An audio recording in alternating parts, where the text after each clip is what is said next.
तो अगर मैं रख दूं तुम लोगों के सामने तीन चीजें, शुगर, डायमंड, ग्रेफाइट, तो क्या तुम मुझे बता पाओगे इन तीनों के बीच क्या सिमिलरिटीज है? बीवी, इनमें तो कोई सिमिलरिटीज नहीं दिख रहा हमें। तीनों दिखने में काफी अलग है, रंग भी अलग है, ढंग भी अलग है। नहीं बीवी, कोई सिमिलरिटीज नहीं है। रुक जाओ यार, शायद तुम गलत हो। ये तीनों ही बने हुए कार्बन से। झटका लगा क्या? अब आगे सुनो। सिर्फ ये तीन चीजें ही नहीं, हमारे आसपास जो भी है सब के सब कहीं ना कहीं ज्यादा या कम कार्बन से ही बने हुए हैं। यहाँ तक कि हमारा जो ह्यूमन बॉडी है इसके अंदर भी 18% कार्बन पाया जाता है। और झटका लगा मतलब भाई साहब कुछ ऐसा है, हमारे आसपास जितने भी चीजें हैं वहाँ कहीं ना कहीं कम या ज्यादा तुम्हें कार्बन मिलेगा ही मिलेगा। अब ऐसा क्यों है, कभी तुमने सोचा है? क्योंकि देखो कार्बन यार हमारे क्लास में जो सबसे हैंडसम लड़का होता है ना उसकी तरह होता है, जो यार गर्लफ्रेंड तो चुटकियों में पटा लेता है। भाई साहब क्या बताए, तो जैसे ये लौंडे होते हैं काफ़ी हैंडसम और पटा लेते हैं लौंडिया, तो उसी तरीके से हमारे कार्बन के पास भी एक खास प्रॉपर्टी है जिसके वजह से ये एनवायरनमेंट में किसी भी चीज़ के साथ आसानी से मिलकर सर्वाइव कर पाता है। वो खास चीज़ है कोवेलेंट बॉन्ड। इससे पहले कि तुम समझो क्या होता है कोवेलेंट बॉन्ड, तुम समझ लो यार कंपाउंड क्या होता है, तब तुम चीज़ों को आसानी से समझ पाओगे। अब देखो नेचर के अंदर में जितने भी एलिमेंट्स हैं, चाहे वो हाइड्रोजन हो, ऑक्सीजन हो, कार्बन हो, ये अगर इकट्ठा मिलकर कोई चीज़ बनाते हैं तो उसे हम कहते हैं कंपाउंड। समझ गए? जब दो या दो से ज़्यादा एलिमेंट एक साथ मिलके कोई चीज़ बनाता है उसे कहते हैं कंपाउंड। अब जैसे मैं बात करूँ CO2 का, कार्बन और ऑक्सीजन मिलके बनता है CO2। उसी तरीके से वाटर में H2O, H यानी कि हाइड्रोजन, O यानी कि ऑक्सीजन, दोनों मिला एक नया कंपाउंड बनता है जिसे हम कहते हैं वाटर। बिल्कुल इसी तरीके से जिस भी कंपाउंड के अंदर में कार्बन पाया जाता है उसे हम कहते हैं कार्बन कंपाउंड। जैसे कि यार जो CO2 है, जहाँ ऑक्सीजन के साथ कार्बन मिलके बनता है CO2, तो क्योंकि यहाँ कार्बन प्रेजेंट है तो हम इसे कहेंगे कार्बन कंपाउंड। उसी तरीके से अगर मैं बात करूँ मीथेन का, तो यहाँ भी होता है कार्बन और ऑक्सीजन मिलके बनाता है मीथेन जिसे हम कहते हैं CH4। तो इसी बीच अगर तुमने ध्यान दिया, मैंने कहा दो या दो से ज़्यादा एलिमेंट एक साथ मिलके कंपाउंड बनाते हैं, बट क्या तुमने सोचा है कि ये बनते कैसे होंगे? देखते हैं कार्बन का स्ट्रक्चर। देखो कार्बन के अंदर में तीन चीज़ें पाया जाता है, प्रोटॉन, न्यूट्रॉन और इलेक्ट्रॉन। तीनों ही 666 का कॉम्बिनेशन पे होता है। अब देख रहे हो तुम यहाँ में इसका स्ट्रक्चर, यहाँ में जो ये बीच में बैठा हुआ न्यूक्लियस है, इसके अंदर में न्यूट्रॉन और प्रोटॉन एक साथ कपल की तरह निब्बा निब्बी भाई साहब एकदम चिपक के रहते हैं। और हमारा इलेक्ट्रॉन सख्त लौंडा भाई साहब, सिंगल रहेंगे, बाहर घूमते रहता है। और हमारा यही इलेक्ट्रॉन जब भी दो कंपाउंड एक साथ मिल रहे होते हैं उसमें जो केमिकल रिएक्शन हो रहा होता है वो इलेक्ट्रॉन की वजह से ही हो रहा होता है। तो इसका जो बैठने का तरीका है, पहला सर्कल पे यार 2 इलेक्ट्रॉन होता है एज पर द रूल। क्यों होता है मत पूछना, बस ये नियम है। पहला सर्कल पे 2 इलेक्ट्रॉन, दूसरा सर्कल पे 8 इलेक्ट्रॉन। बट यहाँ में तुम अगर कार्बन का कंडीशन देखो, पहला सर्कल पे 2 इलेक्ट्रॉन और दूसरे सर्कल पे 4 ही बचा हुआ है क्योंकि उसके बाद 6 इलेक्ट्रॉन है। बट तुम्हें मैंने बताया केमिकल रिएक्शन में बैलेंसिंग का जरूरी है। जिस तरीके से हमारे लाइफ को आगे लेके चलने के लिए हमें जरूरी है बैलेंस का, उस तरीके से कोई भी केमिकल रिएक्शन होने के लिए बैलेंसिंग होना बहुत जरूरी है। तो यहाँ पे आउटर सेल पे 8 इलेक्ट्रॉन चाहिए ही चाहिए, बट हमारे कार्बन के पास तो 4 ही है। तो यहाँ में कार्बन क्या कर सकता है, या तो अपने 4 इलेक्ट्रॉन्स को किसी को दे दे, या तो वो 4 इलेक्ट्रॉन्स किसी से ले ले। बट अपना भाई कार्बन कहता है मैं झुकेगा नहीं, मैं ना किसी को देगा ना किसी से लेगा, हमें शेयर करेगा। और ये जो प्रोसेस है इसी को कहते हैं कोवेलेंट बॉन्ड, जहाँ इलेक्ट्रॉन को शेयर करते हैं, ना कि लेते या देते हैं। और जो लेने देने का प्रोसेस है ना, इसे कहते हैं आयोनिक बॉन्ड। तो जब 2 एलिमेंट मिलते हैं तो मिलने का 2 प्रोसेस होता है, एक होता है आयोनिक बॉन्ड, दूसरा होता है कोवेलेंट बॉन्ड। आयोनिक बॉन्ड में लेन देन चलता है और कोवेलेंट बॉन्ड में शेयरिंग होता है। तो हमारा कार्बन जिद्दी सख्त लौंडा कहता है कि हम करेंगे शेयरिंग, मैं झुकेगा नहीं। इसके अलावा देखो यार, अगर हमारे भोसरी वाला चच्चा ना पूछ दे तुम्हें, अच्छा ये बताओ कार्बन कोवेलेंट बॉन्ड ही क्यों करता है, कोई दूसरा बॉन्ड कर लेता, मतलब आयोनिक बॉन्ड क्यों नहीं करता है, कोवेलेंट बॉन्ड ही क्यों? तो मेरे हिसाब से तो सुन मेरी बात, इट्स हर चॉइस। तेरे को क्या भाई, उसे करना है करने दे, बट क्योंकि हम एग्ज़ाम देने जाएंगे तो बताना पड़ता है डिटेल में। तो सुनो, चलो मान लो हमारे कार्बन ने किसी तरह किसी से 4 इलेक्ट्रॉन ले लिया और अपना आउटर मोस्ट सेल पे जो जगह खाली था उसे भर दिया। अब आउटर मोस्ट सेल पे 8 इलेक्ट्रॉन है, जो कि देखा जाए तो बैलेंसिंग कर रहा है। बट क्या सच में ये बैलेंसिंग हो रहा है? देखो, 4 इलेक्ट्रॉन लेने के बाद कार्बन के पास ओवरऑल हो गया 10 इलेक्ट्रॉन, जबकि उसके न्यूक्लियस पे प्रोटॉन और न्यूट्रॉन कितने हैं? 6 है। तो यहाँ न्यूक्लियस के साथ तो नाइंसाफी हो गया।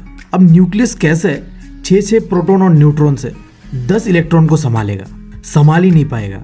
तुम ऐसे होल देखो तो बैलेंस हुआ ही नहीं। तो पहला कंडीशन पॉसिबल है नहीं। इसके बाद दूसरा कंडीशन लेता है कि मान लो मैंने 4 इलेक्ट्रॉन लिया नहीं, दे दिया किसी को, लूज कर दिया, तब क्या होगा? अब देखो, कार्बन के अंदर में न्यूट्रॉन और प्रोटॉन जो कि न्यूक्लियस पे है, उसने बाहर के 4 एटम को बहुत ही जोर से पकड़ के रखा हुआ है। इतने आसानी से वो छोड़ेगा नहीं उसे। तुम बताओ, क्या तुम अपने दोस्तों को किसी के बोलने पे छोड़ दोगे? नहीं ना। वहाँ में एक कॉम्बिनेशन बना हुआ है 666 का। इस कॉम्बिनेशन को तोड़ना बहुत ही मुश्किल है, बहुत ज़्यादा एनर्जी चाहिए, तो ये भी पॉसिबल नहीं है। तो फिर ये तो कार्बन के साथ एक प्रॉब्लम क्रिएट हो गया कि ना कार्बन किसी को दे सकता है ना ले सकता है। अब कार्बन कैसे अपना बैलेंसिंग करे और दूसरे एलिमेंट के साथ मिलकर एक कंपाउंड बनाए? तो कार्बन ने कहा हम करते हैं प्रबंध, और ये कॉन्सेप्ट लेके आया शेयरिंग का, कि चलो हम नहीं दे रहे तो हम शेयरिंग कर लेंगे। बस इतना बता देना भाई, भोसरी वाले चच्चा खुश, तुम भी खुश, मैं भी खुश। और यार वीडियो को लाइक करो जल्दी। इतना मेहनत से तुम लोगों के लिए वीडियो बना रहा हूँ, एनिमेट कर रहा हूँ, नोट्स भी दे रहा हूँ, सब कुछ दे रहा हूँ। वीडियो को लाइक करो। तुम्हारे एक लाइक से वीडियो में इंप्रेशन बढ़ेगा और मैं जो काम कर रहा हूँ तुम लोगों के लिए, इसमें मुझे मोटिवेट मिलेगा। ऑब्वियस सा बात है, देखो अल्टीमेटली बात ये है, जब चैनल पे व्यूज़ बढ़ता है तो यार बंदे के ऊपर अलग सा मोटिवेशन बढ़ता है। और ये मोटिवेशन दोगे तुम मुझे लाइक करके, कमेंट करके और वीडियो को शेयर करके। खैर यार, यहाँ तो मैं बैठ गया अपने वीडियो को प्रमोट करने में, छोड़ते हैं। अब इसके अलावा अगर तुम्हें कोवेलेंट बॉन्ड का प्रॉपर्टीज या फिर कार्बन कंपाउंड का प्रॉपर्टीज पूछ दे तो तुम क्या बताओगे? तो यार तुम बताना, जब कार्बन किसी एलिमेंट के साथ मिलकर एक कंपाउंड बनाता है तब उस कंपाउंड के अंदर में पोर कंडक्टर ऑफ इलेक्ट्रिसिटी देखने मिलता है हमें। उसका बॉइलिंग पॉइंट और मेल्टिंग पॉइंट लो रहता है। और क्योंकि कार्बन के अंदर में कोवेलेंट बॉन्ड होता है तो यहाँ आयोनिक बॉन्ड की तरह चार्जेस का एक्सचेंज भी नहीं होता है। जैसे आयोनिक बॉन्ड पे नेगेटिव चार्जेस और पॉजिटिव चार्जेस देखने मिलता है, ऐसा कुछ नहीं होता है कोवेलेंट बॉन्ड में। अब यार ये जो शेयरिंग ऑफ इलेक्ट्रॉन होता है, या फिर तुम कह सकते हो इलेक्ट्रॉन के बीच जो बॉन्डिंग होता है ना, ये भी 3 तरीके का होता है। ये सिंगल बॉन्ड हो सकता है, ये डबल बॉन्ड हो सकता है, ये ट्रिपल बॉन्ड हो सकता है। अभी तीनों क्या है इन्हें देखते हैं। देखो सिंगल बॉन्ड में क्या होता है, 2 इलेक्ट्रॉन का शेयर होता है। अब मान लो हाइड्रोजन है हमारे पास, हाइड्रोजन के पास अपना 1 इलेक्ट्रॉन है और पहला जो सर्कल होता है उसके लिए चाहिए 2 इलेक्ट्रॉन। तो अगर 2 हाइड्रोजन मिलकर आपस में 1-1 इलेक्ट्रॉन को शेयर कर लेते हैं ना, तो ये बन जाएगा हमारा सिंगल बॉन्ड। फिर यार डबल बॉन्ड, यहाँ क्या होता है, 2 एटम अपना 2-2 इलेक्ट्रॉन यानी कि 4 इलेक्ट्रॉन टोटल शेयर होता है, तब हम कहते हैं उसे डबल बॉन्ड। अब जैसे ऑक्सीजन के पास टोटल 8 इलेक्ट्रॉन है, अंदर यार जैसे कि तुम्हें पता है 2 होता है और बाहर होता है 6। अब इसको बैलेंसिंग करने के लिए चाहिए 2। तो यहाँ अगर 2 ऑक्सीजन का एटम अपना 2-2 इलेक्ट्रॉन आपस में शेयर करते हैं ना, तो उसका भी 8 इलेक्ट्रॉन हो गया और इसका भी 8 इलेक्ट्रॉन हो गया, यानी कि दोनों ने आपस में बॉन्डिंग करके अपना बैलेंसिंग कर लिया। फिर यार ट्रिपल बॉन्ड, यहाँ में 3-3 इलेक्ट्रॉन, टोटल 6 इलेक्ट्रॉन का शेयर होता है आपस में 2 एटम के। जैसे कि देखो नाइट्रोजन के पास 7 इलेक्ट्रॉन होता है, अंदर यार 2 होता है, बाहर 5 होता है। अब इसे कितना चाहिए अपना बैलेंसिंग करने के लिए? 3। तो इसे 3 किसी से शेयर करना पड़ेगा। अब यहाँ अगर 2 एटम नाइट्रोजन का आपस में 3-3 इलेक्ट्रॉन शेयर कर लेते हैं ना, तो यहाँ देखो 8 इलेक्ट्रॉन इसका भी बन रहा है और इसका भी बन रहा है। दोनों ने 3-3 इलेक्ट्रॉन को शेयर करके अपना जो आउटर ऑर्बिट पे 8-8 करके बैलेंस कर लिया। तो ये जो 3 तरह का बॉन्ड तुम्हें मैंने बताया, single bond, double bond, triple bond, ये तीनों ही पॉसिबल है हमारे कार्बन के साथ। हमारा कार्बन सिंगल बॉन्ड भी कर सकता है, डबल बॉन्ड भी कर सकता है और ट्रिपल बॉन्ड भी कर सकता है। अब जैसे मैं तुम्हें एग्जांपल बता रहा हूँ यार, कार्बन का सिंगल बॉन्ड कैसे होता है। देखो मीथेन एक तरह का कार्बन कंपाउंड है। मीथेन का जो फॉर्मूला होता है CH4, यानी कि मीथेन बना हुआ है कार्बन प्लस हाइड्रोजन से। यहाँ कार्बन के पास भी 4 इलेक्ट्रॉन है, हाइड्रोजन के पास भी 4 इलेक्ट्रॉन है। अब यहाँ देखो सिंगल बॉन्ड होता कैसे है, ये हमारा कार्बन और यहाँ इसके पास है 4 इलेक्ट्रॉन। अब हम यहाँ में 4 अलग अलग हाइड्रोजन को पुट कर देते हैं। हमने 4 अलग अलग क्यों किया? क्योंकि हाइड्रोजन के पास 1 ही इलेक्ट्रॉन होता है, तो हमें यहाँ 4 हाइड्रोजन अलग अलग लेना पड़ा, तब जाके 4 इलेक्ट्रॉन हुआ हाइड्रोजन का। अब देखो हाइड्रोजन को अपना पहला सर्कल कंप्लीट करने के लिए चाहिए था 2 इलेक्ट्रॉन, तो यहाँ कार्बन के साथ सिंगल बॉन्ड करके ये चारों ही हाइड्रोजन ने अपना पहला सर्कल कंप्लीट किया, और इसी के साथ साथ हमारा कार्बन ने भी इन चारों हाइड्रोजन के साथ सिंगल बॉन्ड कर करके अपना ऑर्बिट में 8 इलेक्ट्रॉन कंप्लीट किया। तो ऐसे होता है कार्बन के बीच सिंगल बॉन्ड। थोड़ा कॉम्प्लिकेटेड था, तुम एक बार 2 बार रिवाइंड करके देख सकते हो।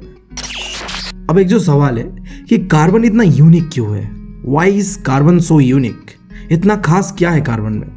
या फिर क्वेश्चन ऐसे भी पूछ सकता है, वर्सेटाइल नेचर ऑफ कार्बन, दोनों एक ही बात है। तो इसका 3 रीजन है, यानी कि 3 प्रॉपर्टीज है जो कार्बन को काफी खास बनाता है दूसरे एलिमेंट से। अब वो 3 प्रॉपर्टीज है क्या? पहला कैटिनेशन, दूसरा टेट्रावैलेंसी और तीसरा आइसोमेरिज्म। अब इन तीनों को डिटेल में देखते हैं। यार कैटिनेशन में क्या होता है, कार्बन के अंदर में जो एटम्स होते हैं ना, ये आपस में ही मिलके एक लंबा चेन बनाते हैं, इतना लंबा कंटिन्यूस चलते रहता है। तुम इसे कह सकते हो कि कार्बन के पास एक सेल्फ लिंकिंग प्रॉपर्टी है, यानी कि कार्बन के जो एटम्स है इनका आपस में बहुत अच्छा जमता है, जैसे हम दोस्तों में होता है ना भाई, अच्छा जमता है। इसी तरीके से कार्बन का जो एटम्स है इनमें आपस में बहुत ही अच्छा जमता है, जिसके वजह से ये अपना एक लंबा चेन बना सकता है। उसके बाद टेट्रावैलेंसी, यहाँ क्या होता है, कार्बन के पास तुम्हें पता है 4 जगह खाली होता है, क्योंकि आउटर मोस्ट सेल पे 8 इलेक्ट्रॉन चाहिए, बट हमारे कार्बन के पास है 4। तो ये जो 4 का गैप है ना, ये कार्बन आपस में ही जो बॉन्डिंग करके पूरा करते हैं। इसके अलावा ऐसा एलिमेंट जो कि मोनोवैलेंट हो, मोनोवैलेंट यानी उसका जो आउटर मोस्ट सेल है वहाँ में 1 इलेक्ट्रॉन हो, उसके साथ भी कार्बन क्या कर सकता है, बॉन्डिंग कर सकता है। देखो एकदम सिंपली बोलूँ तो ये टेट्रावैलेंसी का मतलब है कार्बन किसी के साथ भी आसानी से घुल मिल सकता है, क्योंकि उसके पास स्पेस है, 4 जगह खाली है, तो वो आसानी से किसी के साथ भी शेयर कर सकता है। और जो आखिरी प्रॉपर्टी है आइसोमरिज्म, ये देखो कार्बन का सबसे खास प्रॉपर्टी है। देखो होता क्या है, देखो कार्बन से बना हुआ जितना भी कंपाउंड है उसका जो मॉलिक्यूलर फॉर्मूला होता है ना, वो तो सबका एक जैसा होता है, बट उनका जो स्ट्रक्चर होता है ना, ये अलग अलग होता है। तो इन 3 प्रॉपर्टीज ने कार्बन को इतना खास बनाया है, समझ गए। इसके बाद एक कॉन्सेप्ट है एलोट्रोपीज ऑफ कार्बन। देखो दुनिया में कई सारी चीजें ऐसे हैं जिनका केमिकल प्रॉपर्टी तो एक जैसा होता है, बट वो दिखते अलग अलग है, यानी कि उनका जो फिजिकल फॉर्म है वो अलग अलग होता है, और इसी चीज को कहता है एलोट्रोपीज। तो ऐसा ही एलोट्रोपीज कार्बन का देखना है हमें, जहाँ डायमंड, ग्रेफाइट एंड बकमिंस्टर फेलोरिन, ये 3 चीज है जिनका फिजिकल फॉर्म बिल्कुल ही अलग है, दिखते बहुत ही अलग है, बट ये तीनों केमिकली कार्बन से बना हुआ है। तो इसी कॉन्सेप्ट को कहते हैं हम एलोट्रोपीज ऑफ कार्बन, जहां अब हम इन तीनों का फिजिकल प्रॉपर्टी को देखेंगे। शुरुआत करता हूं मैं डायमंड से। डायमंड के अंदर में हर एक कार्बन एटम बॉन्डिंग करता है 4 कार्बन एटम के साथ। यहाँ तुम देख पा रहे हो डायग्राम पे, एक एटम 4 एटम के साथ बॉन्डिंग कर रहा है, जिससे कि ये इतना स्ट्रांग बनता है और एक रिजिड 3 डायमेंशनल स्ट्रक्चर बनाता है, और इसीलिए ये दुनिया का सबसे हार्डेस्ट सब्सटेंस है। फिर बात करते हैं ग्रेफाइट का। यहाँ क्या होता है, एक कार्बन एटम 3 अलग कार्बन एटम के साथ बॉन्डिंग करके रखा हुआ है। तुमने यार डायमंड में देखा, एक कार्बन एटम 4 अलग कार्बन एटम के साथ बॉन्डिंग कर रहा है, बट ग्रेफाइट में एक कार्बन एटम 3 अलग कार्बन एटम के साथ बॉन्डिंग करेगा, याद रखना ये चीज, और एक हेक्सागोनल स्ट्रक्चर फॉर्म करेगा। और ये ग्रेफाइट ना गुड कंडक्टर ऑफ इलेक्ट्रिसिटी है। इसके बाद आखिरी है बकमिंस्टर फेलोरिन। इसे कहा जाता है C60, क्योंकि देखो ये जो स्ट्रक्चर दिख रहा है ना तुम्हें फुटबॉल टाइप का, इसके अंदर में टोटल 60 कार्बन एटम है, इसके वजह से इसे कहा जाता है C60। और ये जो तुम्हें शेप दिख रहा है ना अलग अलग तरीके का, यहाँ में ना इन टोटल 20 ऐसे रिंग्स है जहाँ में 666 का कॉम्बिनेशन बना हुआ है, और 12 ऐसे रिंग्स है जहाँ में 5 का कॉम्बिनेशन बना हुआ है। तो ऐसे ही कहा गया 6 रिंग 20 है और 5 रिंग वाले 12 है। और इसका नाम इतना अजीब क्यों पड़ा बोलूँ तो, एक आर्किटेक्ट है, इसी ने इसे बनाया था, जिसका नाम है बकमिंस्टर फिलर, उनके नाम पे ये दिया गया है। मतलब भाई साहब उनका नाम भी काफ़ी अजीब था, ना उनका नाम ऐसा होता ना हमें इसे याद करना पड़ता, बट कोई बात नहीं, जो दिया हुआ है क्या कर सकते हैं। मजबूरी का नाम जिंदगी कहते हैं, जिसे हम बिता रहे हैं। अभी यार क्या तुम्हें पता है, ये जो तुम चैप्टर पढ़ रहे हो कार्बन एंड इट्स कंपाउंड, ये केमिस्ट्री का पार्ट है। देखो मेरा केमिस्ट्री बहुत गंदा है, क्लास 12 के बाद मैंने जो साइंस छोड़ दिया, इसका सबसे बड़ा रीज़न था ये केमिस्ट्री। बात करेंगे किसी दिन आराम से इसके बारे में, बट देखो अभी के लिए इतना समझो, केमिस्ट्री के अंदर 2 ब्रांचेस है, ऑर्गेनिक केमिस्ट्री और इनऑर्गेनिक केमिस्ट्री।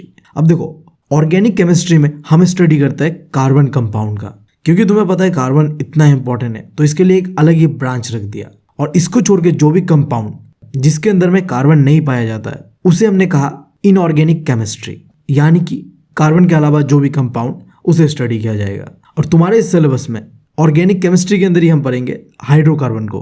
हाइड्रोकार्बन यानी कि हाइड्रोजन प्लस कार्बन मिलके बनता है हाइड्रोकार्बन, जिसके बारे में अब हम पढ़ेंगे। अब देखो, इससे पहले कि हम आगे बढ़े, एक चीज़ तुम ध्यान से सुन लो और इसे प्रैक्टिस करो अभी के अभी। इसका कोई ऑप्शन है नहीं तुम्हारे पास। ये जो मैंने बताया हाइड्रोकार्बन, जहाँ हाइड्रोजन और कार्बन मिलके एक कंपाउंड बनता है।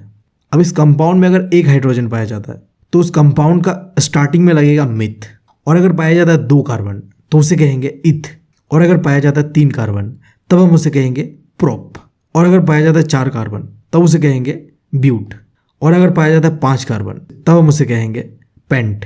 ऐसे ही बहुत लंबा लिस्ट है, बट तुम 5 जान लो। आगे मत बढ़ो, अब वीडियो को पॉज करो, इसे एटलीस्ट 5 से 10 टाइम लिख लो, पेज में लिख लो, याद करो। जैसे ही याद होता है उसके बाद वीडियो में आगे बढ़ो। फायदा नहीं, आगे बढ़ रहे हो कंफ्यूज हो जाओगे। हाइड्रोकार्बन में सबसे इंपॉर्टेंट चीज़ है ये, इसे समझ लो। One eternity later. तो आई गेस तुमने मेरा बात मान के याद कर लिया होगा। अब आगे बढ़ते हैं। देखो, हाइड्रोकार्बन 2 तरीके का होता है, सैचुरेटेड हाइड्रोकार्बन, अनसैचुरेटेड हाइड्रोकार्बन। देखो, सैचुरेटेड में क्या होता है, कार्बन के बीच सिंगल बॉन्ड होता है।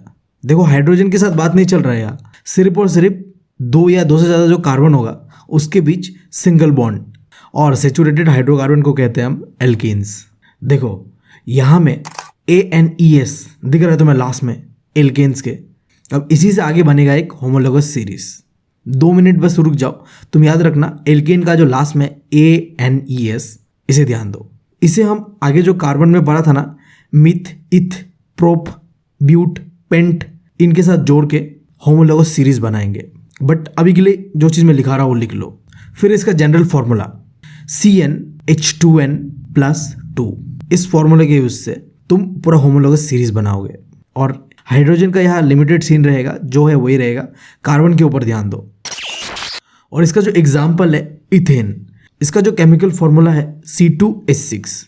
देखो, अगर मैं इसका डायग्राम बनाऊँ तो यहाँ 2 कार्बन है, पता है तुम्हें, और 6 हाइड्रोजन है। तो जब ये दोनों मिलेंगे ना, तो जो बॉन्ड बन रहा है वो सिंगल बॉन्ड बनेगा, यानी कि ये जो 2 कार्बन एटम है ये अपना एक एक इलेक्ट्रॉन शेयर करेगा। सैचुरेटेड हाइड्रोकार्बन में सिर्फ सिंगल बॉन्ड होता है, यानी कि एक एक एटम शेयर होता है। समझ गए?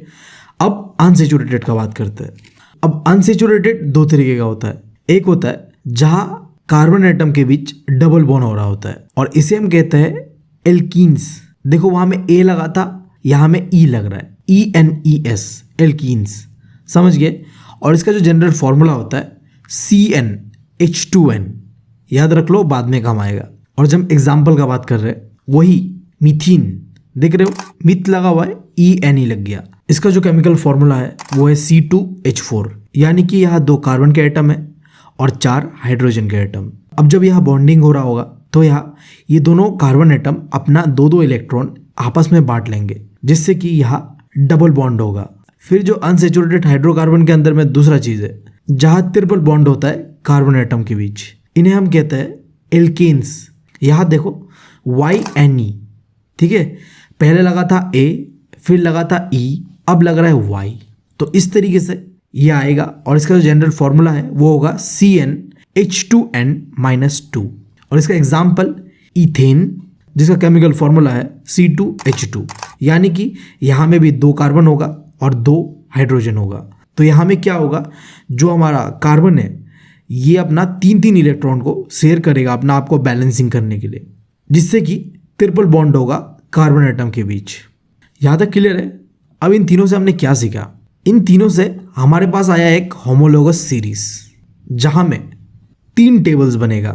पहला होमोलोगस सीरीज होगा एल्केन्स का, यानी कि सैचुरेटेड हाइड्रोकार्बन्स का, जो कि तुम यहाँ देख पा रहे हो। फिर दूसरा होगा अनसैचुरेटेड के अंदर में 2, पहला एल्कीन्स, दूसरा एल्काइंस, जिसका होमोलोगस सीरीज तुम यहाँ देख पा रहे हो। अब इन तीनों को तुम्हें याद करना है। अब यार देखो, आखिरी चीज़, अगर तुम्हें याद नहीं करना ये पूरा होमोलोगस सीरीज, चाहे एल्केन का हो, एल्काइन का हो या एल्कीन का हो, तो यहाँ पे एक ट्रिक है, तुम्हें बस क्या करना है, इनका जनरल फॉर्मूला को याद कर लेना है। ऐसे लिख लो, इस जनरल फॉर्मूला से तुम कुछ भी बना सकते हो, कुछ भी दे दिया जाए तुम्हें। अब मान लो मैंने कहा तुम्हें कि यार अगर तुम्हें मैं दे दूँ 3 कार्बन्स, तो इससे तुम ये तीनों होमोलोगस सीरीज से एक एक बना के दिखाओ।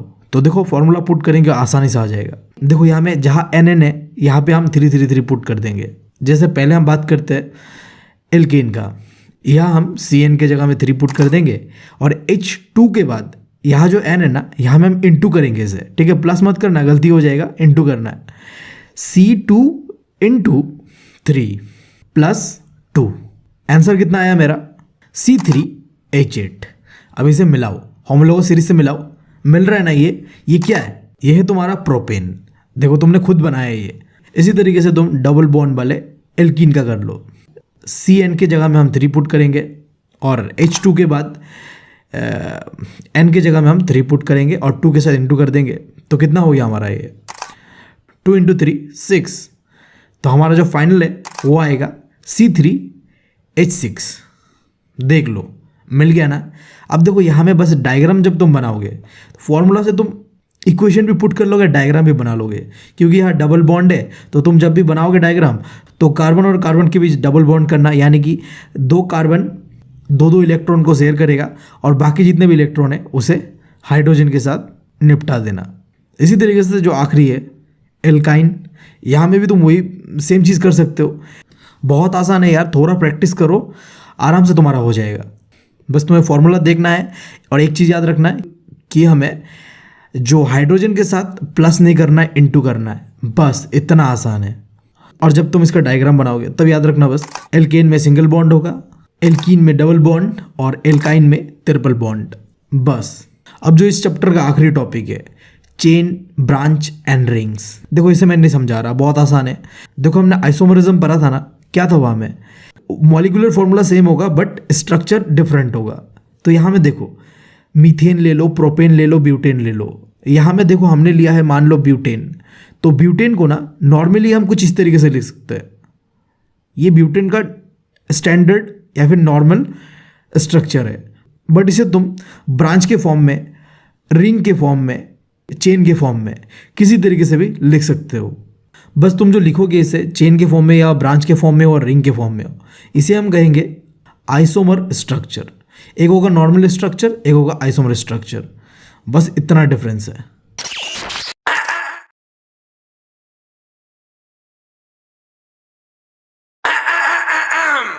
अच्छा, तो तुम लोग मुझसे पूछ रहे थे ना कि यार आजकल तो इतना दुखी दुखी क्यों रहता है, तेरे लाइफ में कोई प्रॉब्लम चल रहा है क्या? तो यार हाँ, चल तो रहा है, ये तुम देख ही पा रहे हो क्या है।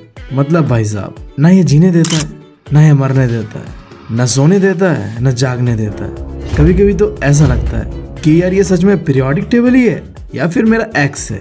ना इसे समझ पाता हूँ, ना इसे भूल पाता हूँ।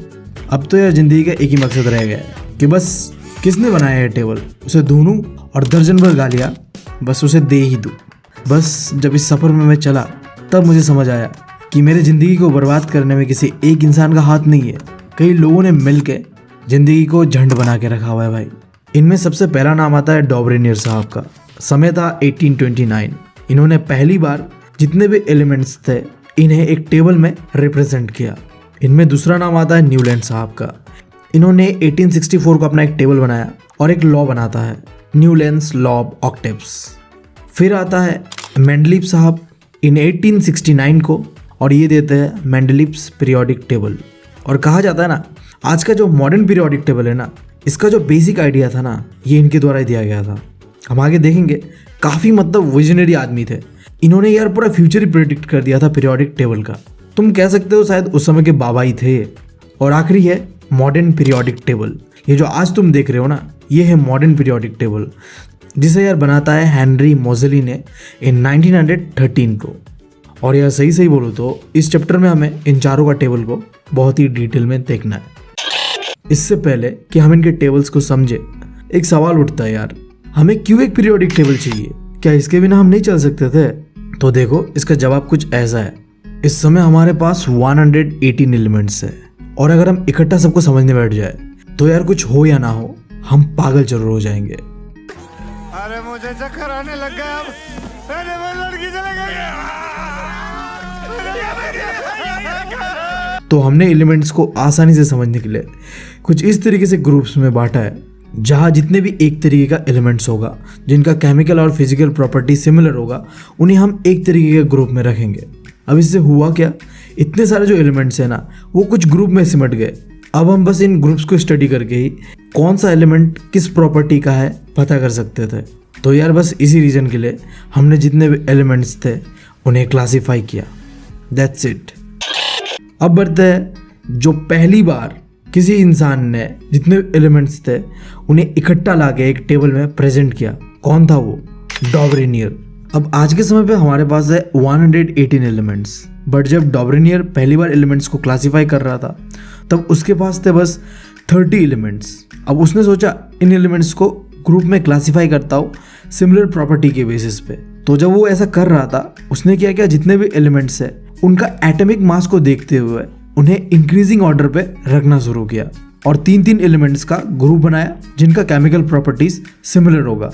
और ये जो 3-3 का ग्रुप है इन्हें ही हम कहते हैं ट्राइड।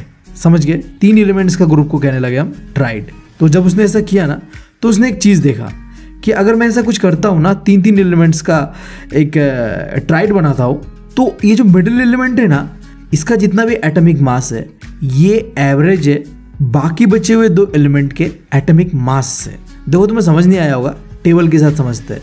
अब देखो ये है डॉबरेनियर का पहला ट्राइड यानी कि पहला ग्रुप। यहाँ देखो एक तरफ में एलिमेंट्स है और दूसरी तरफ एलिमेंट का मासेस है। अब डॉबरेनियर के लॉजिक के हिसाब से हमारा जो बीच वाला एलिमेंट है ना उसका एटॉमिक मास बराबर होगा अगर तुम ऊपर वाले और नीचे वाले एलिमेंट को एवरेज करते हो। देखो कैसे, ऊपर में है 7, नीचे में है 39।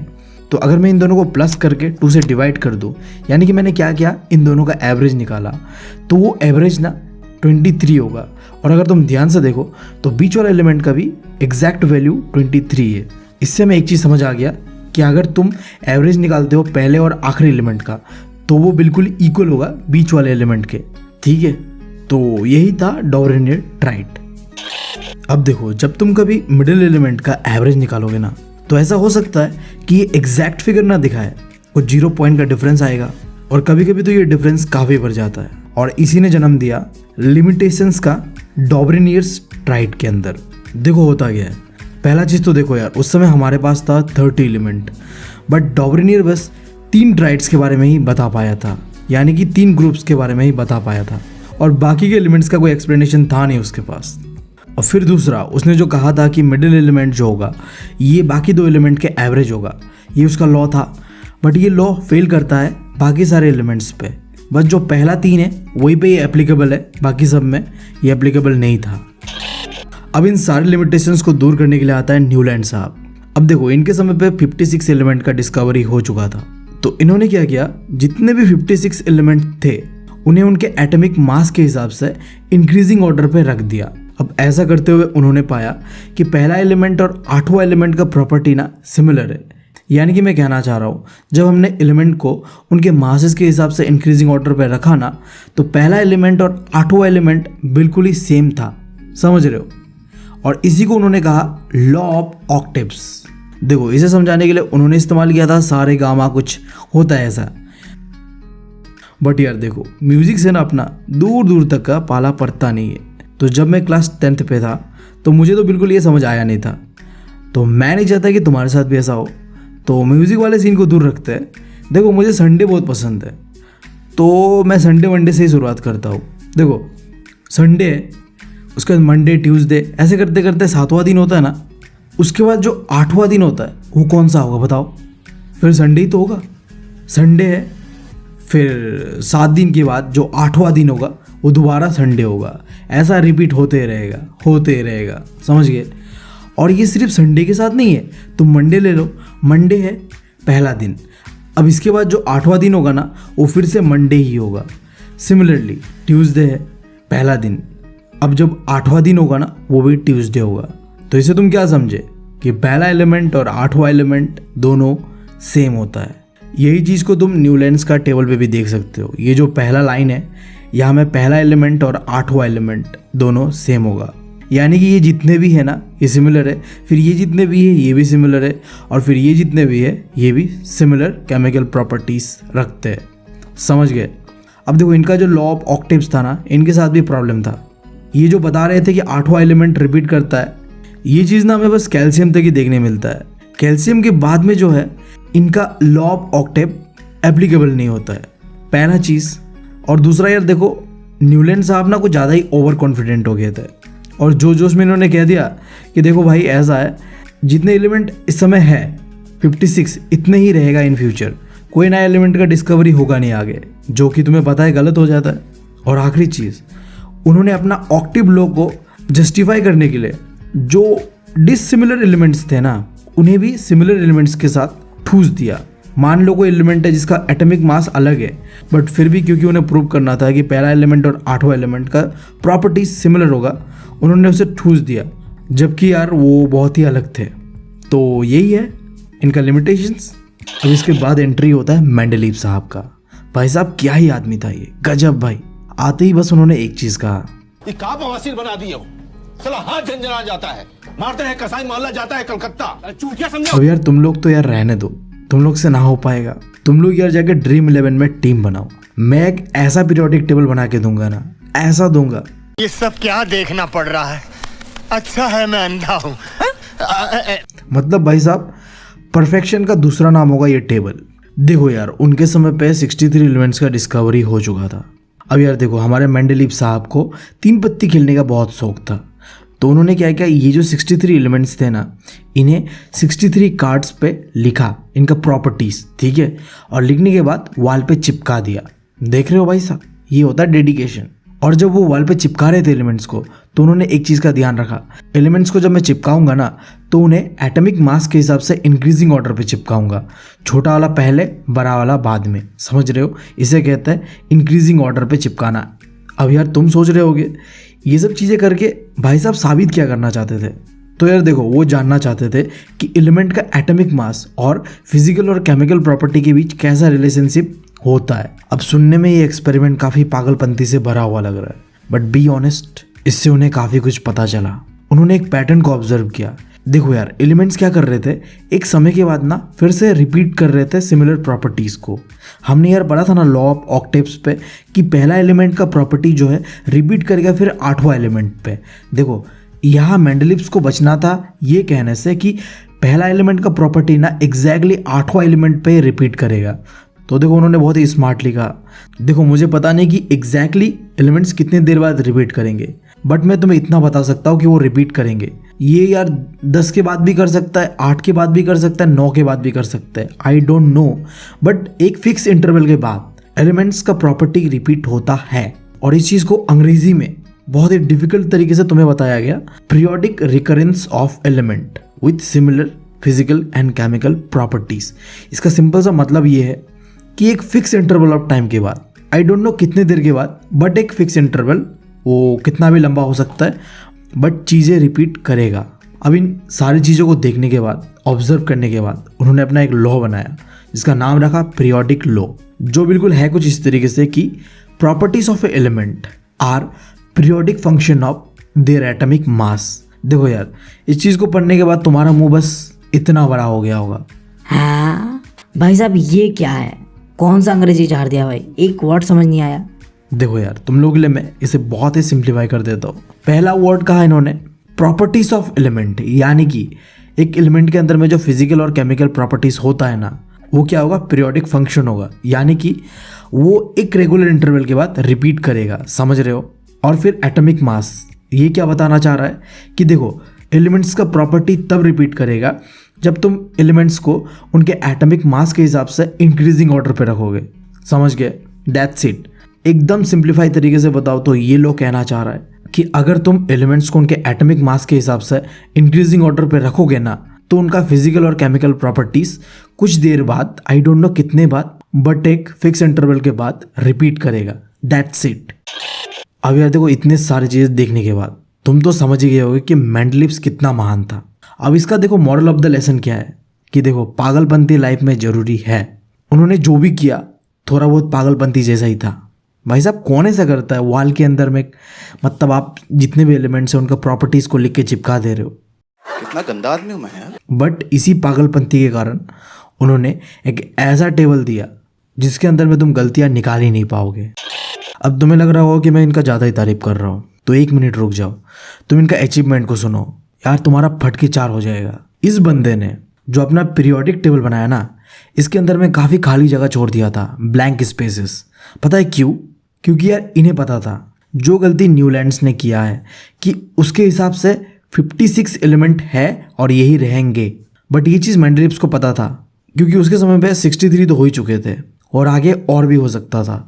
तो उसने ये जो खाली जगह है उसे इसलिए रखा कि जब आगे कोई डिस्कवरी होगा तो तुम इन जगह पे उसे फिट कर सकते हो। अब जब उन्हें इससे भी संतुष्टि नहीं मिला तो उन्होंने एक कदम और आगे जाके कुछ यार फ्यूचर में डिस्कवर होने वाले एलिमेंट्स का प्रॉपर्टीज तक बता दिया। देखो भाई साहब, ये होता है बाबा वाला एटीट्यूड। देख रहे हो, अगर आज वो जिंदा होते ना तो मैं बस उनसे एक चीज़ पूछता, अरे मेंडलिप्स बाबा एक चीज़ बता दो कि मैं कब तक सिंगल रहूँगा। मतलब भाई साहब मेरी क्रश से मेरी मुलाकात कब होगी ना यार, मुझे ज़िंदगी भर ऐसे सिंगल ही मरना पड़ेगा। बस ये प्रेडिक्शन कर दो और ज़िंदगी धन्य हो जाए। अब देखो ये चीज़ तो पॉसिबल है नहीं, क्योंकि वो रह नहीं, क्या ही कर सकता है। बट देखो उन्होंने प्रिडिक्ट ही नहीं किया, उनके नाम भी बता दिए। 3 एलिमेंट्स था, उनका नाम रखा इका बोरॉन, इका एल्युमिनियम, इका सिलिकॉन। अब यहाँ पे तुम लोगों के लिए एक सवाल, ये जो 3 एलिमेंट्स हैं ना, इनका जाके जब फ्यूचर में डिस्कवरी हुआ तो उनका नाम क्या है? तुम यार गूगल पे सर्च करो, किताब पे देखो, कहीं से भी देखो, बट मुझे इसका आंसर चाहिए। तुम्हें यार तुम्हारी क्रश की कसम, देख लो भाई। अब अगर कसम को तोड़ोगे ना तो पता है तुम्हारे साथ क्या होगा। आगे मैं कुछ बोल नहीं रहा। और यार देखो आखिरी अचीवमेंट, तुम्हें पता है नोबेल गेस क्या होता है? ऐसे एलिमेंट्स जो किसी के साथ रिएक्ट नहीं करते, वो अपने ही नशे पे रहते हैं। अब मेंडलिप के टाइम पे ये डिस्कवरी नहीं हुआ था, बट जब डिस्कवरी हुआ ना तो उनके पीरियोडिक टेबल पे वो ऐसे बैठा जैसे कि यार ये जगह तो उनके लिए बना हुआ था। देख रहे हो भाई साहब, ये होता है पीरियोडिक टेबल बनाने का तरीका। मजाक हो रहा है, मतलब ओ भाई मारो मुझे, मारो मारो मुझे, मारो आओ मारो मारो, अरे अरे इतना इतना मत मार, अरे इतना मत मार। तुमने यार आज का तो सोचा ही, साथ ही साथ फ्यूचर का भी सोच के रखा कि आगे क्या होगा वो भी देख लेंगे हम। बट यार देखो, तुम चाहे जितना भी कोशिश कर लो, तुम द परफेक्ट कभी नहीं बन पाओगे। और ये चीज़ ना रियलिटी है, चाहे मैं हूँ या तुम। कभी भी तुम यार परफेक्शन के पीछे मत भागो। तुम में से कितनों ने 3 इडियट देखा है?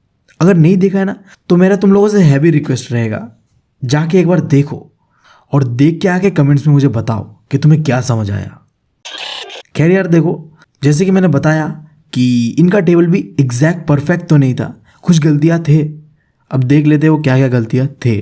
जैसे कि देखो, मेंडलिप्स के टाइम पे आइसोटॉप्स का डिस्कवरी हुआ नहीं था, तो बाद में जब आइसोटॉप्स का डिस्कवरी हुआ तो उनका पोजीशनिंग को लेके कि इन्हें रखे कहाँ, उनका एक्सप्लेनेशन उनके पास था नहीं।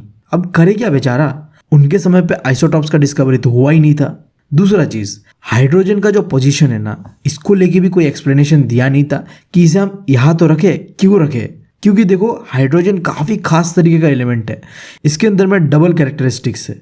अब मैं इतना डिटेल में नहीं बताने जा रहा क्या होता है ये, इतना समझ लो कि यार हाइड्रोजन काफ़ी खास तरीके का एलिमेंट है। तो अगर तुम इसे किसी जगह पे रख रहे हो तो क्यों रख रहे हो, उसका एक्सप्लेनेशन तो दो। ये एक्सप्लेनेशन मेंडलिप्स के टेबल पे नहीं मिला हमें। और आखिरी चीज़ देखो, हमने जितने भी अभी तक टेबल देखा है, कहीं ना कहीं एलिमेंट्स को आगे पीछे कर दिया गया, जहाँ उनका एटॉमिक मास सही तरीके से नहीं बैठा। और ये गलती हमारे मेंडलिप्स के टेबल में भी देखने मिलता है, जहाँ एटॉमिक मास का नंबर जो है वो गलत दे दिया गया। जो आगे होना चाहिए था वो पीछे, और जो पीछे होना चाहिए था वो आगे कर दिया गया। देखो ये जो गलती है ये तुम्हें तीनों ही टेबल्स पे दिखने मिलेगा। इसी गलती को सुधारने के लिए आया मॉडर्न पीरियोडिक टेबल, जिसे बनाया था हेनरी मोज़ली ने। देखो उन्होंने कुछ ज़्यादा कुछ नहीं किया, जो मेंडलिप्स का टेबल था उसे ही चिपका दिया, एक चीज़ को बदल दिया।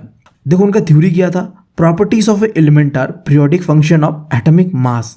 बट देखो यहाँ में हेनरी ने क्या किया, मास के जगह पे एटॉमिक नंबर रख दिया। देख रहे हो कितना स्मार्ट वर्क किया इन्होंने। इस बंदे को एक चीज़ पता चल गया था, इन सारे लोगों ने एक ही गलती किया है, एटॉमिक मास को चुना है। और इसके वजह से टेबल के अंदर में काफ़ी सारी गलतियाँ हैं। तो मैं क्या करता हूँ, एटॉमिक मास को लूँगा ही नहीं, एटॉमिक नंबर को लूँगा। और इस बंदे ने लिया तो लिया, इसका एक्सप्लेनेशन भी दिया कि मैं क्यों एटॉमिक नंबर ले रहा हूँ, एटॉमिक मास क्यों नहीं ले रहा हूँ। सिंपल सा रीज़न था, एलिमेंट्स के अंदर में हमें देखना क्या होता है, केमिकल रिएक्शन ना। तो केमिकल रिएक्शन में एटॉमिक मास का इतना रोल नहीं होता है, सबसे बड़ा रोल होता है प्रोटॉन का। और जितना एक एलिमेंट के अंदर में प्रोटॉन होता है उतना ही उसका एटॉमिक नंबर होता है। तो इसीलिए हम यार क्या करेंगे, एटॉमिक नंबर को लेंगे। दैट्स इट, बहुत ही आसान था।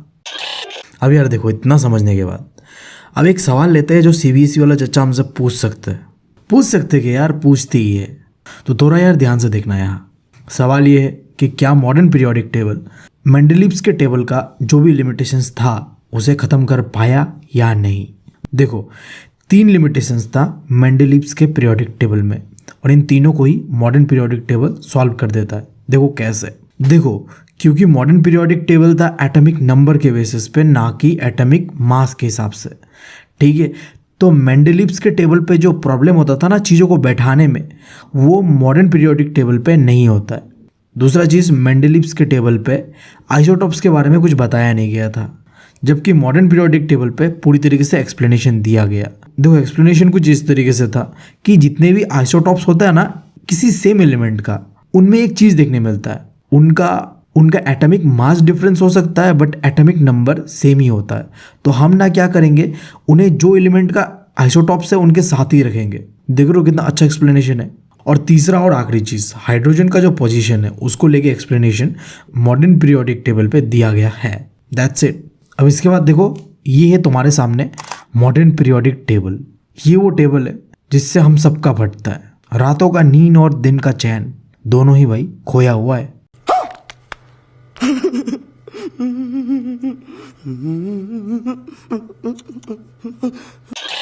बट यार हम किस लिए बैठे हैं यार, हम करते हैं तुम्हारा प्रबंध। सुनो, ये पूरा का पूरा पीरियोडिक टेबल को तुम्हें चाट के नहीं खाना है। ये जो तुम्हें दिख रहा है ना 20 एलिमेंट्स, इन्हें याद कर लो।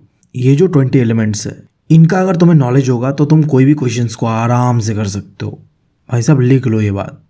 बट तुम्हें सिर्फ इनका एटॉमिक नंबर और नाम याद नहीं करना है, इनका सिंबल, इनका electronic configuration, valence electron, valency, इन सबको जानना है। यहाँ सब दिया हुआ है, बस इसे रट लो, कहीं चिपका लो। आई डोंट नो, कहने में बुरा लग रहा है रट लो, बट क्या कर सकते हैं भाई, चैप्टर ही कुछ ऐसा है। अब यार इस टेबल को देखने के बाद तुम्हारा नज़र 3 चीज़ पे जरूर गया होगा। पहला, इलेक्ट्रॉनिक कन्फिग्रेशन होता क्या है, वैलेंस इलेक्ट्रॉन क्या है और वैलेंसी क्या है। देखो बहुत सिंपल है, अगर तुम इन 3 चीज़ों को जान गए, आगे 2 टॉपिक है, position of elements in modern periodic table और trends in modern periodic table. 2 topic, इन दोनों को अगर समझना है तो ये 3 कॉन्सेप्ट को जानना बहुत ज़रूरी है। अब तुम मुझे बताओ, एक एलिमेंट बनता कैसा है? एटम से बनता है। गुड। अब देखो एटम का स्ट्रक्चर कैसा होता है, कुछ ऐसा होता है। तुम्हारे यार अंडरस्टैंडिंग के लिए मैंने यहाँ कार्बन लिया है। अब इस कार्बन का एटॉमिक स्ट्रक्चर कुछ इस तरीके से बना हुआ है। बीच पे सेंटर पे क्या है, न्यूक्लियस, जहाँ पाया जाता है प्रोटॉन एंड न्यूट्रॉन, और बाहर में जो ये सर्कल्स दिख रहा है यहाँ पाया जाता है इलेक्ट्रॉन। अब देखो ये जो सर्कल्स है ना, इसे कहते हैं सेल्स। क्या कहते हैं इसे? सेल्स। That's it.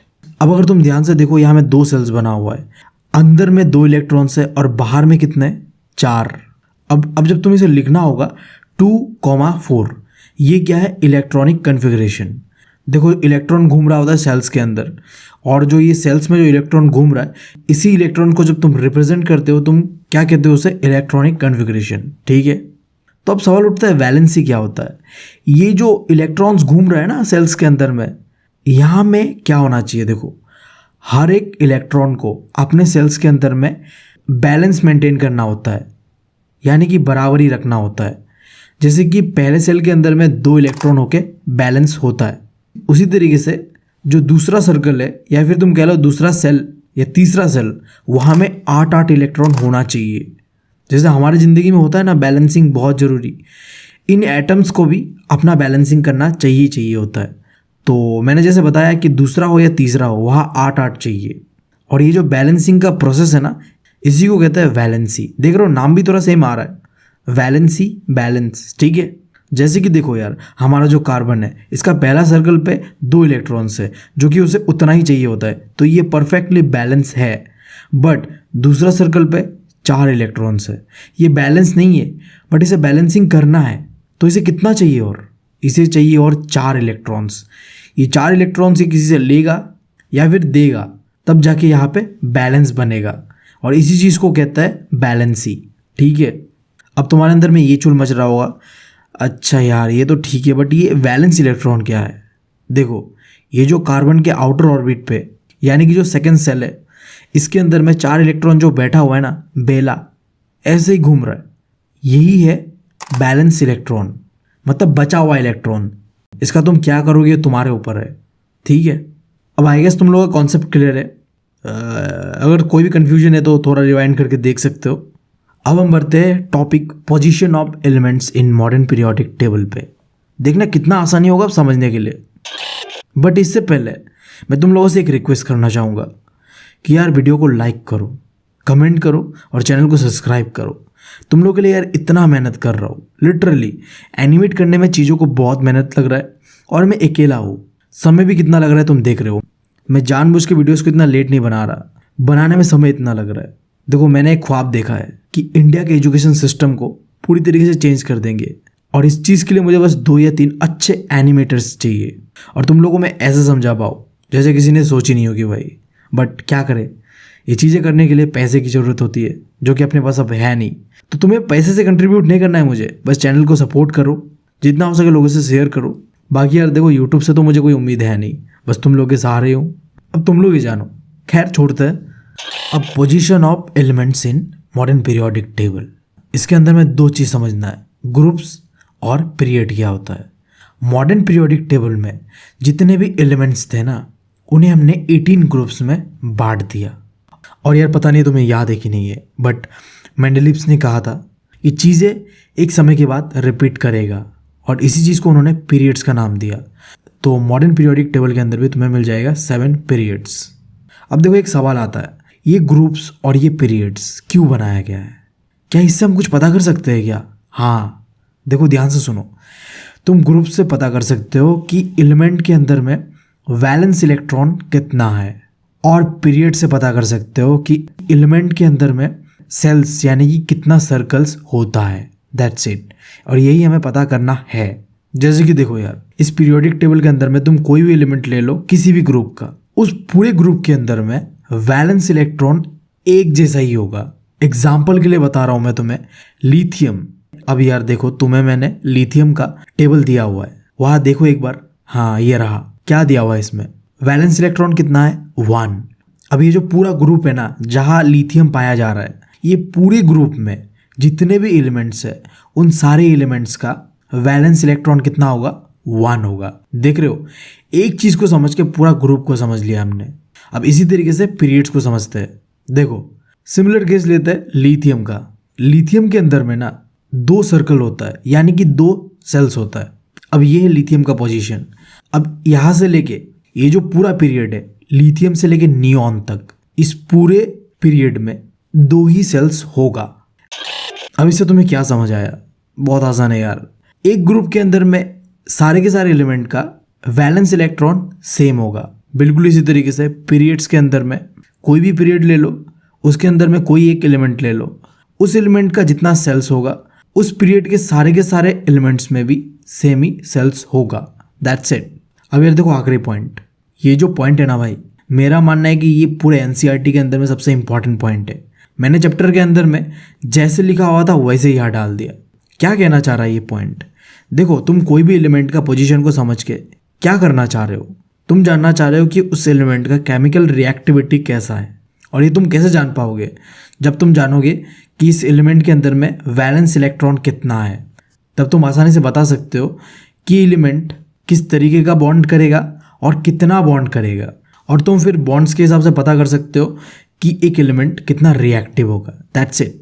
बहुत आसान था भाई। अब आखिरी topic, trends of modern periodic table. ये टिकटॉक वाला ट्रेंड नहीं है भाई। पीरियोडिक टेबल के अंदर में जितने भी एलिमेंट्स है, उसके अंदर में एक कॉमन पैटर्न देखने मिलता है। ये चीज़ समझना है हमें। दैट्स इट, टिकटॉक वाला नहीं, ठीक है। अब यहाँ यार हमें 4 चीज़ों का ट्रेंड को यानी कि पैटर्न को समझना है।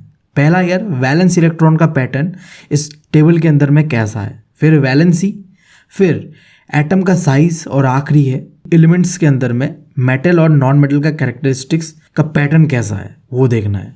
शुरुआत करता है वैलेंस इलेक्ट्रॉन से। देखो, इससे पहले मैं शुरुआत करूँ, 2 चीज़ें मैं क्लियर कर दे रहा हूँ। कंफ्यूज मत होना यार।